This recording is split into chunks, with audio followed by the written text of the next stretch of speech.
Seinasta sem við förum yfir í dag eru events og state og hvernig við meðhöndlum það í React. Og með því þá erum við komin með svona grunnkonseptin á hreinu. Þannig að við getum byrjað að skoða við getum byrjað að skoða og búa til í raun viðmót í næsta fyrirlestri.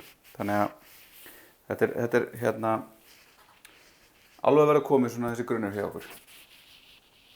En þegar við erum með eventa eða atburði í React, þá eru það í raun DOM atburðir eins og við þekkjum og React samt abstraktar það fyrir okkur að einhverju leyti og endurnýta og gerir fullt einhver svona dóti til að gera það meira performant. En þeir eru samt að það notaðir undir húddinu. Og við festum þetta beint á element í JSX, eins og ég sagði eitthvað sem við lærum að gera alls ekki í Web 1. En þetta er þetta sem við gerum í React. Og þegar við gerum þetta, þá er þetta ekki alveg eins, þegar þau kannski sé þetta eitthvað svona on-click, allt í litlu og svo eitthvað nafn, einhver strengur sem er nafnað á fallinu. En við förum ekki alveg það gróf. Við notum svona camel case, þegar við erum dönnuð, og við notum actual föllin en ekki strengi sem vísa í föllin. Þannig við segjum on-click með hérna camel case og þetta er þá vísun í fallið sem á að keyra þegar við ítum á on-click en ekki on-click allt í litlu og activate lasers sem strengur.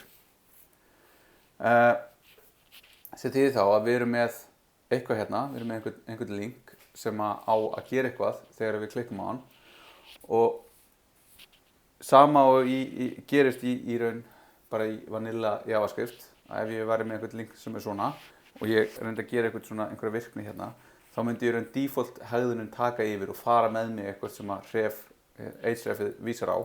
Þannig að við þurfum ennþá, og þetta virkar eins hérna, við fáum inn einhvern event og við þurfum að kalla í prevent default á þeim event til þess að passa upp á að það gerist ekki það sem að venjulega ætti að gerast.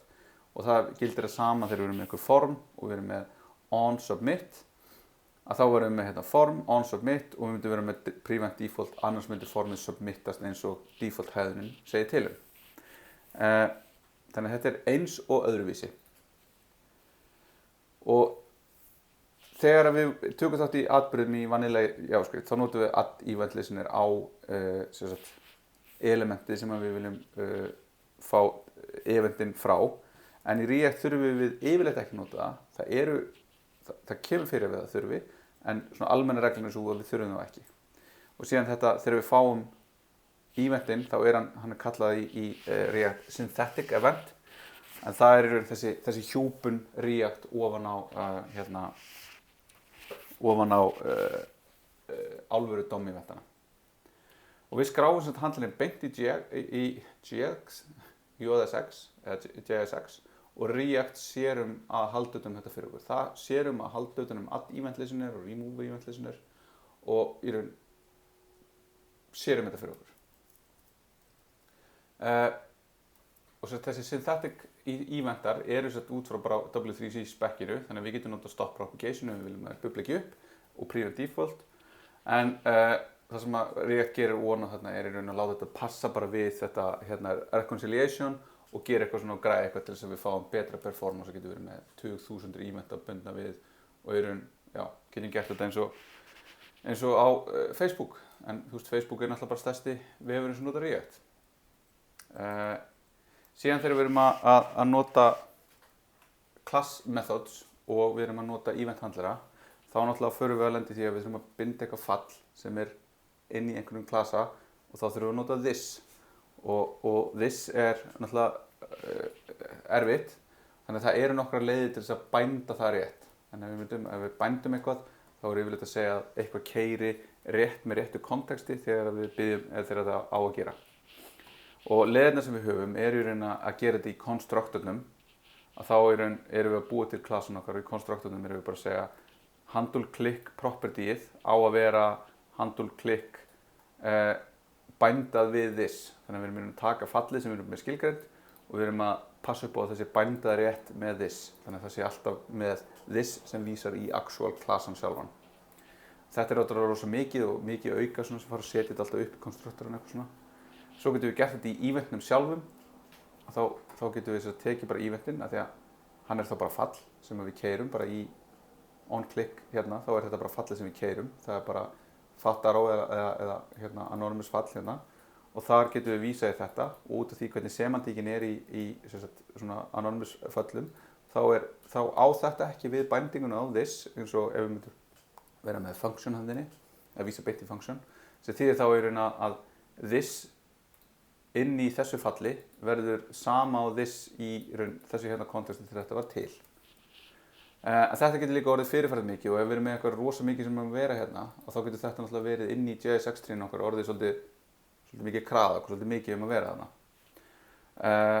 Og við getum líka farið að reynda að gera eitthvað lógík þarna, að reyna að vinna eitthvað með eventin eða leggja eitthvað saman eða gera eitthvað hérna sem ekkert endilega góð hugmynd. Hérna viljum við helst bara vísa þessu áfram á okkar fall og það bara virkar og sér það sem við þurfum að láta sjá Og svo líka í raun fyrir hvert render þá búið til nýtt fall þó að það sé ekkert kannski neitt rosa mikið performance mál þá það samt svona, það ekki alveg ideal en það hins vegar ekkert einhver showstopper þannig þó að við gerum þetta þá það allt í lagi.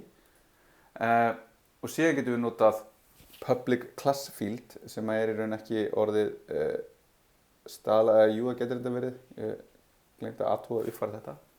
En það raun að setja á klassun okkar í raun sem member breytu, setja sem anonymous breytu sem þá í raun út af því aftur með semantíkinu þessu hefur rétt binding á this. Og þetta stutt af create readapp en aftur við erum ekki að fara að nota klasskomponenta það mikið. Það var í raun seinast þegar ég var að kenna þetta, þá voru bara React hooks bara nýkomnir, þeir voru bara brakandi ferskir, þeir voru bara 3 mánaða gamlir eða eitthvað. En núna eru þeir búin að sanna sig sem svona bara leið inn og það mjög sjaldan nema í einhverjum svona legacy verkefnum sem maður að sjá og nota klasskomponenta. En ef við erum að nota það, þá mæli ég með að nota þessa aðferð. Þá lítur það einhvern veginn svona út að þá erum við með eitthvað sem gerist og við viljum vera með einhvern klikkhandler að þá gerum við það í member breytu á klassunum sjálfum. En þegar við erum að nota functional components þá hverfur þetta algjörlega og við þurfum bara ekkert að spá í þessu. Af því að þegar við erum búin til inn í fallinu okkar, búin til einhvern klikkhandler þá búin til lokun eða closure yfir komponentinn sem geymir þá vísun í það sem við byggum til og keyrir þann kóða sem við vildum eins og við vildum það. Þannig að þá getum við annarkvort verið bara með fall inn í komponentunum eða það sem við sjáum oftar að búa til breytu sem bænduð við anonymous fall sem gerir eitthvað. Og svo þetta, þetta á að fara út, það á ekki að vera neitt this hér, burt með þetta og hér á bara að vera handle click.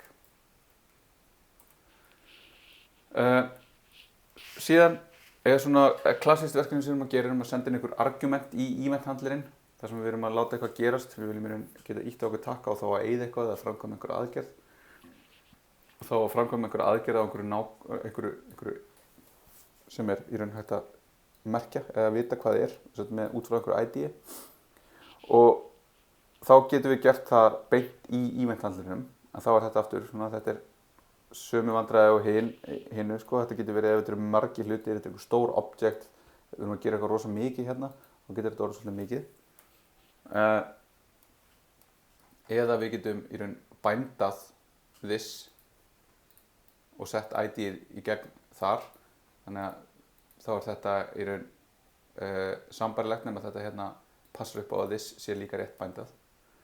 Eða við getum búið til handler sem skilar öðrum handler sem svona mín uppáhaldsleið til að gera þetta. Því þá í raun að við erum með fall sem skilar falli sem handlerinn okkar. Nema út af því að við tókum inn gildi sem við viljum vera að breyta þar, þá búum við til aftur lokun yfir þetta scope þegar við skilum þessu falli. Eða sérlega þessu falli. Og þá þegar við ítum á þennan taka og þá hann að fara að keyra þetta delete handlerinn og þá getum við vísað í ID breytuna eins og við viljum. Þannig að við kíkjum aðeins á hvernig þetta lítur út í dæmi.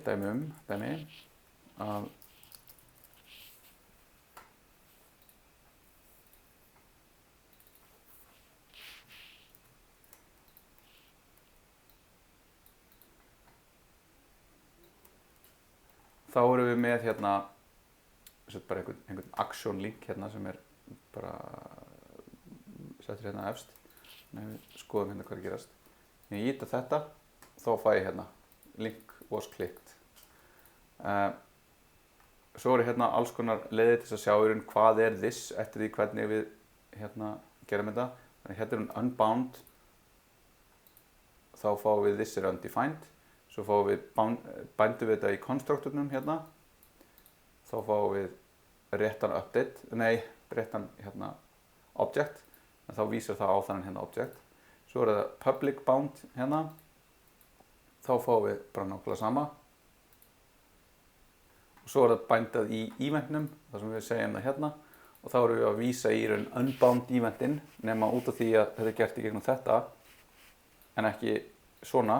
Þá viðheldur þetta this, þannig að þá verður þetta í rétt vísun líka. Þannig þetta allt spurning það að fá this til þess að virka rétt þegar hún vinna með class. Af því ef ég ætlaði núna hérna í þessum event hérna að segja this.call API eitthvað og það var annað fall hérna sem heiti call API. Ef að this var ekki rétt bændað þá myndi ég bara fá null-villu hérna sem náttúrulega ekki það sem við viljum. Síðan höfum við hérna þessar tvær leiðir til þess að bænda við einhvern event á þessum itemum. Að ég vil íta þetta, þá vil ég eyða því itemi sem ég vísa í. Og þá hérna ger ég það í event handlunum, en hérna ger ég það með því að búa til fall sem skila síðan handler fyrir mig. Þannig að báðir virka þannig að þeir skila hérna deleting 1 og þetta deleta réttu itemi. Þannig að ég get brugðist við og gert það sem þarf að gera til þess að geta eytt þessum hlutum. Svo erum við líka logg út hérna eventin sjálfan sem á sér stað og þá sjáum við að hann svona líkur en öðruvísi. Það eitthvað react name, target inst og eitthvað svona, en það bara mjög nýlega núna bara fyrir hálfu ári eða svo var stórt refactor á því hvernig React höndlar eventa og þá var það aðalega gert út af því að aðal performance leiðin sem að React var að fara var að taka alla eventa sem voru búin til og bænda þá á HTML elementið efst uppi. Þannig að þá HTML, öllum eventum var leitt að bubla upp í HTML og svo sá React þar efst að athuga hver var að biðja þetta og fara síðan yfir í þann komponent og keyra þá virknina þar. Nema þetta var að valda vandræðum með að varst með 2 React tré sem voru ótengd og bæði voru að senda 4 eventa upp í HTML og þá gastu fengið einhverju vírar gátu krossað eins og það átti ekki að gera þar. Þannig að þá samanskapið þá fekk maður líka það að þegar maður var búinn að gera þessa eventa að þá var búið að endurnýta eventin og þá misti maður, gat ekki skoðað gögnin sem voru til staðar þegar það var búið að bara endurnýta minnispartinn sem var notaði fyrir eventin nema núna búið að setja hérna og nú fáum við einhver unique ID inn í eventin þannig að við getum skoða hann eftir að hann átti sér stað.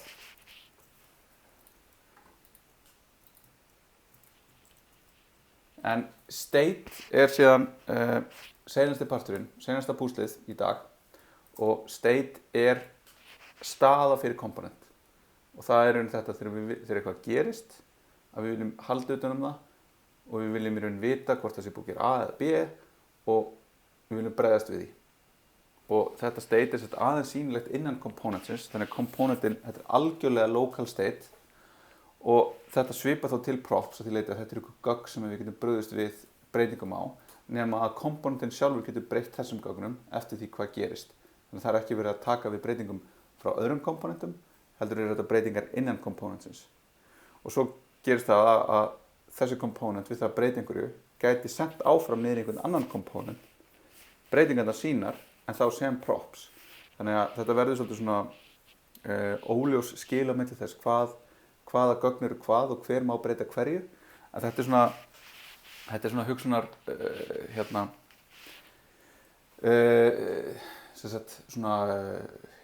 hvað orðið sem þetta? Þetta svona arkitektúrstíllinn sem í React sem svona tekur smá stund að venjast. En stateinu stjórnað af komponentinum að öllu leyti þannig að það bara state lifir aðeins innan þess komponent sem skilgreinir það og það er engin komponent sem getur farið og drilla sig inn í komponent til að komast að í hvað state honum er. Eina leiðin fyrir komponentin til að vísa því áfram er annarkvort að kalla í föll sem að komponentinum var gefið af öðrum komponentum, senda það áfram sem props í börnin sín eða nota eitthvað sem heitir context sem er þá í raun svona eins og yfirstaða yfir allt appið, þar sem við getum í raun hringt í appið og það er svona pub-sub þar sem að fólk getur subscribað á það ef eitthvað breytist innan þess. Þannig að komponent getur sagt ég var að gera þetta, þá getur aðri komponent sagt ég var einmitt að bíða eftir því að þetta myndi gerast og gert eitthvað þá. Við skoðum það líka í næstu viku.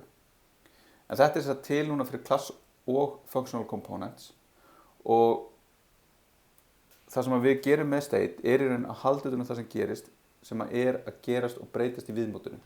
Þannig að það er hérna, ég er búinn að opna þetta, það er mjög dæmi hérna. Þannig að er búið að smella takkan sem á sína auka upplýsingar. Er verið að sækja gögn. Þannig að ég get ítt að taka, eins og núna í verkefni 4, þar sem við ítum að taka og við býðum í alltaf 600 eða 1,5 sekúndu eftir gögnum og meðan viljum við sjá hérna það er verið að sækja gögn. Þannig að það er state, það er dæmi state. Er búið að sækja gögn? Er verið að sækja gögn? Voru gögnum sótt og komið villa? Þetta er alls eitthvað sem við geymum upplýsingar þetta í state. Og svo þegar það er búið að sækja gögnin, hver eru þessu gögn? Ég þarf að geyma þau einhvers staðar, geymum þau í state. Svo getum við farið svo langt að við getum verið að vinna með formin okkar að öllu leyti í okkar umsjá og hvern einasta staf og hvern einasta hlut sem er búið að skrifa inn í einhvern komponent geymum við í state og birtum síðan út. En state í class components eru svolítið brass og þau eru annarkvort sett í konstruktornum sem this.state sem eitthvað object og þetta er eina skiptið í class component þar sem við setjum stateið beint.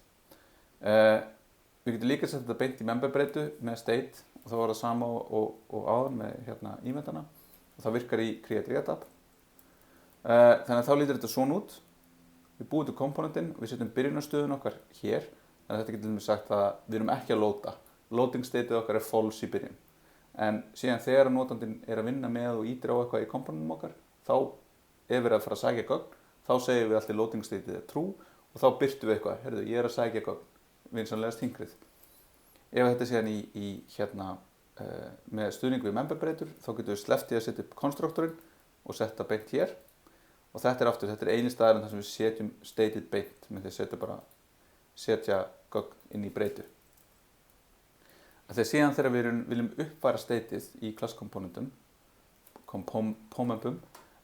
fer það í gegnum aðgerð sem heitir set state og þá er það gert í raun, þetta er önnur svona leið fyrir React til þess að geta unni með og látið allt vera hraðvirkt, er að þessar breytingar á state eru keyrðar asynchronously og þær eru mér oft batsað saman. Þannig að það gerast rosalega margar state breytingar á sömu x millisekundum, þá er það ekki framkvæmda hver og ein, heldur er beðið, það er beðið með nákvæmlega tíma og síðan er það keyrt saman í einu batsi. Þannig að þetta er í raun upp á það sem passa upp á að UI eða okkar sé ekki að lagga og það sé ekki junk eða einhver ómikil kyrrsla í gangi í einu. Og það þýðir þá að við erum í raun að nota þetta this set state og ef við viljum bíða eftir því að það sé búið að setja það, þá getum við sett inn fall í staðinn fyrir gildi og þá getum við í raun verið vissum að það sé búið að senda þetta og gera uppfærsluna í næstu línu í kóða. Þannig að við viljum aldrei gera svona, að setja gögnin beint, heldur viljum við gera set state og þá sendum við inn hlut með það stak sem við viljum breyta og nýja gildið á því. Og við viljum heldur ekki, ef við erum að uppfæra eitthvað sem á að gerast hérna, eins og einhver counter, að þetta hérna myndi geta, þannig geti counterinn okkar hoppað yfir gildi eða ekki uppfært á réttum tíma eða í réttri röð út af því að þetta myndi geta gerst, þetta gerast asynchronously. En í staðinn myndum við að gera þetta svona í einni atómískri aðgerð þar sem við erum að gera þetta hérna strax. Þetta triggar það að þetta gerist ekki getur gerst autosync. En síðan kom þessi breyting fyrir þessum 2 árum í React þar sem við fengum í raun hooks sem gerir okkur kleift að nota state í class, ekki bara í class komponentum, heldur í functional komponentum líka. Og þetta kemur í raun ekki í staðinn fyrir class components, heldur í raun þetta bara önnur leið til að vinna með og vinna verkefnin. Og ofta tíðum mjög læsilegri og styttri og betri. Og þetta leyfir okkur líka að húkka okkur inn í lifecycle methods sem við skoðum í næstu viku, sem þá í raun hvað gerist þegar forritið okkar að verða til. Hvað gerist við fyrsta render, þá viljum við gera eitthvað ákveðið, við viljum sækja gögnin sem á að birta. Og þá getum við leyst þetta í functional componentu líka. Og þetta er alveg sérkapitúli og þetta er alveg svona aftur svolítið svona abstrakt konsept sem að React teimið var að vinna með og kom með og eru núna búið að blæða yfir í önnur framework sem eru fann að nota þessi hooks líka. Þessi abstraction sem að hooks gefa okkur mjög sterk og leyfir okkur að vinna á mjög áhugaverðan máta með hluti sem að voru svolítið flóknari áður en á smá kostnað með smá flækju sem við munum aðeins tala um. Og þá það aðalega hérna Ubuntu. Lögum þetta, 1 og 3.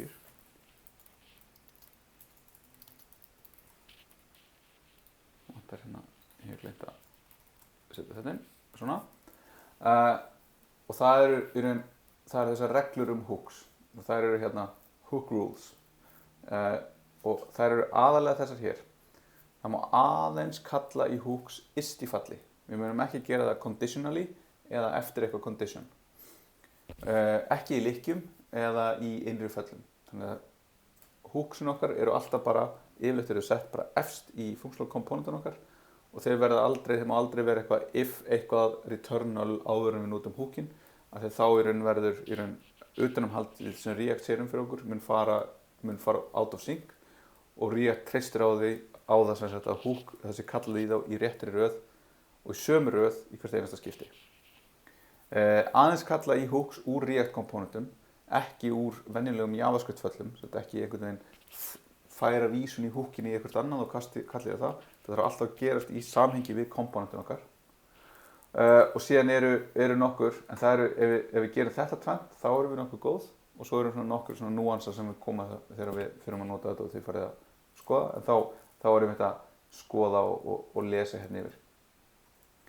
En useState sem sagt hook sem að leyfir okkur að nota state í functional components og áður fyrir var það þannig að þú varst búin að vinna með functional components sem var lítill og nettur, svo þurftur state og þá þurftur bara að refactora allan komponentin yfir í class component sem var í raun rosa mikið svona stór biti.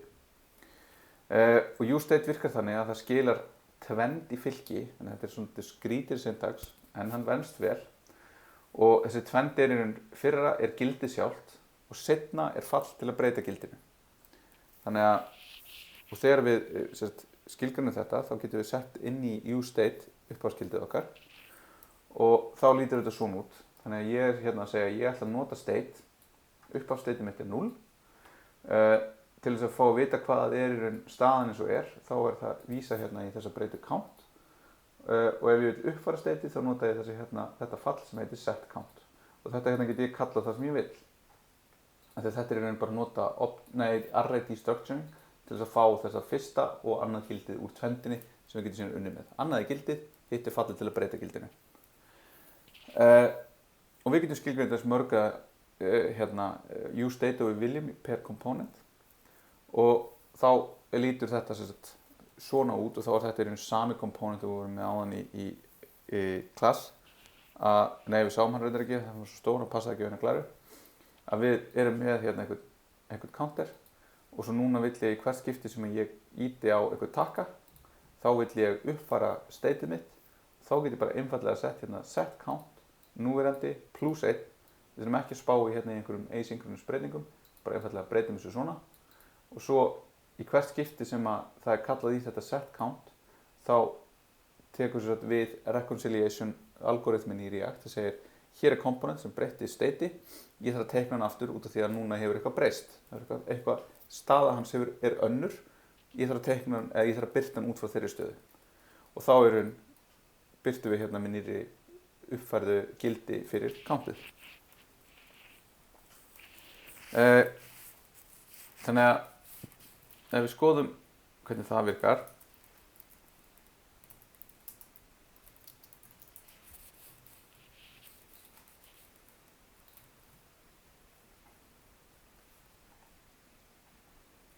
sjá, hérna erum við.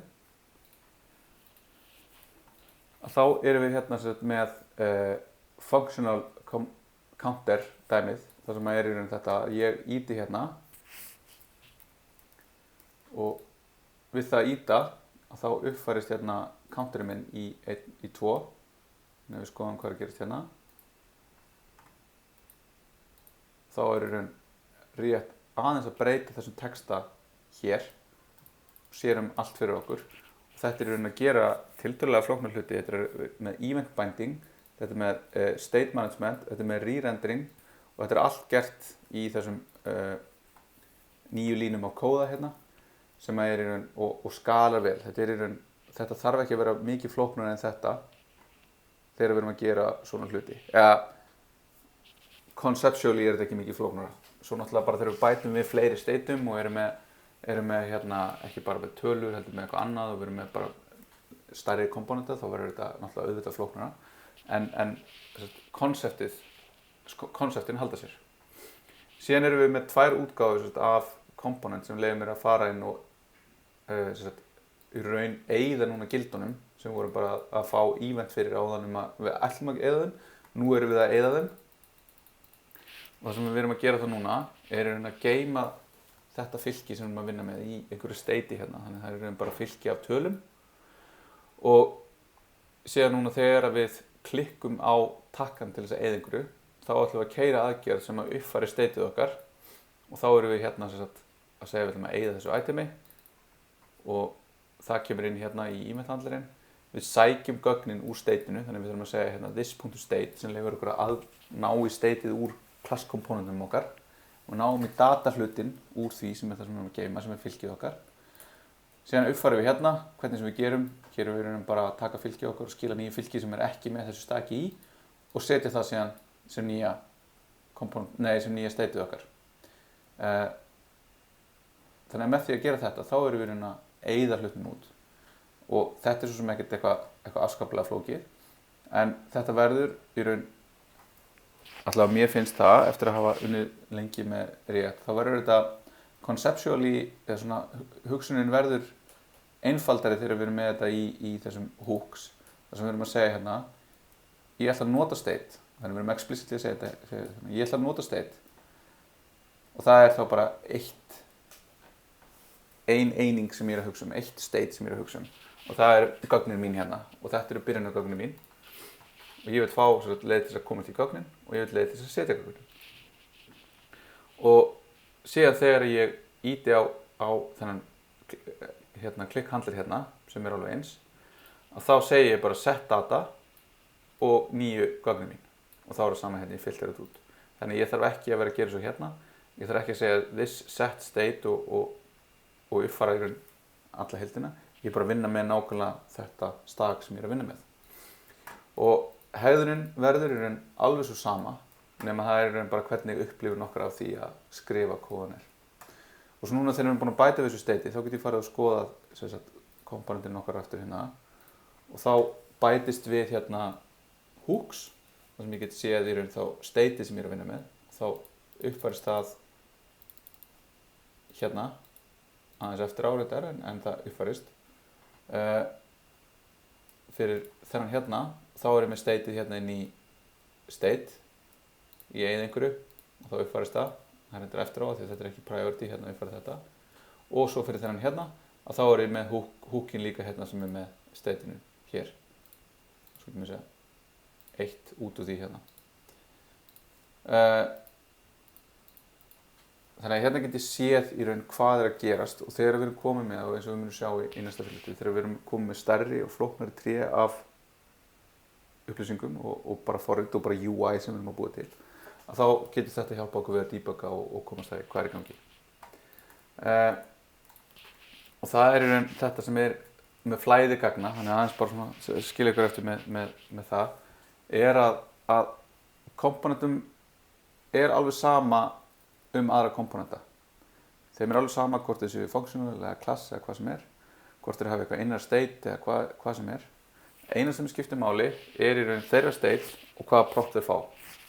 Og state er algjörlega útfærslu detail, útfærslu atriði fyrir komponentin sjálfa og aldrei neitt sem aðri komponentar þurfa að vasast í. Og það þá ekki nema að komponentin sendi áfram þessa stöðu í prop hjá öðrum komponent eða eins og sagðan kalli eitthvað upp tréð eða noti kontekst sem við skoðum allt í næstu viku. Og gögnin í React þau flæða alltaf niður. Þannig að við hugsaum við erum með eitthvað app og svo erum við eitthvað tré og flæða gögnin alltaf niður tréð. Og þetta kallað top-down eða unidirectional gagnaflæði og það getur verið stór partur að skilja af hverju erum við ekki bara að breyta þessu þarna, af hverju breyti þessu ekki bara hér, af hverju þarf ég að teikna allt aftur sem það sem að React gerir, í rauninni fyrir hverja einstu stöðubreytingu þá finnur React út úr því hvað var að breytast og teikna síðan bara allt það sem að snerti þá breytingu aftur og segja bara renderar allt aftur, keyrir bara DOM-breytingar á þessu öllu nema það veit í rauninni nákvæmlega hvaða breytingar það þarf að gera til þess að þetta sé eins hratt og hægt er.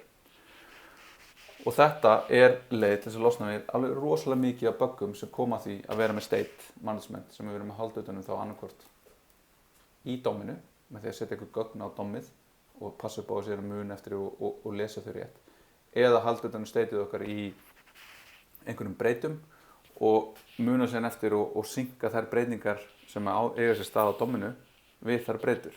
Þannig að núna var ég að bæta við einhverju DOM-elementi, ég þarf að muna að ég er búinn að bæta þessu DOM-elementi í array þar sem ég er að geyma alla vísanir í DOM-elementi svo ég veit að þetta sé nú í synki hérna. En svo ger ég einhverja villu og þá ég er búinn að breyta og bæta við, ég er búinn að henda allu úr þessu, ég er búinn að breyta þessu og stateið mitt orðið bara eitthvað búið að fara fram og tilbaka. Og út af því að ég er alltaf að halda utan stateið í sama tíma að þá einn buggur sem að hann getur eskalerast upp en í React lendum við ekki í þessu því við erum alltaf bara að hreinsa allt sem við erum búin að teikna út frá stateinu og teikna það aftur. En þetta svona, skoðum þetta nánar í næsta fyrirlestri.